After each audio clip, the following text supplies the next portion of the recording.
When my son was diagnosed with autism back in 2017, I got a lot of comments about ABA therapy is not good. ABA therapy is bad. ABA therapy leads to trauma. ABA therapy leads to depression.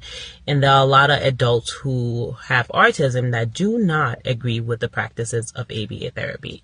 So this statement right here is not anything new. It is not surprising. I do want to say this though. Do not attack people for leaving comments like this, because I am definitely here to answer things. And I am here for all of us to learn and to grow and to educate. If you're new here, my name is Faith Spoonmore. I am a mom of 4 wonderful kids, one of whom happen to have autism spectrum disorder. I am also a school-based physical therapist. I work with a lot of kids on the spectrum and kids who are not on the spectrum but also happen to have other form of disability as well. So let's talk about it. ABA therapy has been around since the 1960s. So there's a lot of things that were going on in the 1960s that are not okay today.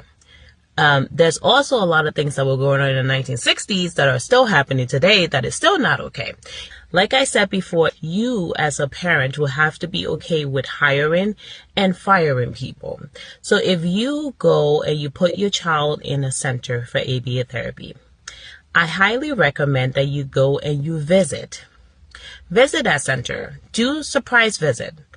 You don't have to sit in on a session, but you can definitely watch the session to make sure that the practices that they're doing actually aligns with what it is that you want for your child. When my kiddo used to go to a center for ABA therapy, I did pop-up visit all the time. I was there. And there was some things that happened that I did not agree with. So guess what I did? I fired them. And I put him in a home-based setting where they came to the house, and we found another center that was more in alignment with what it was that I wanted for my son.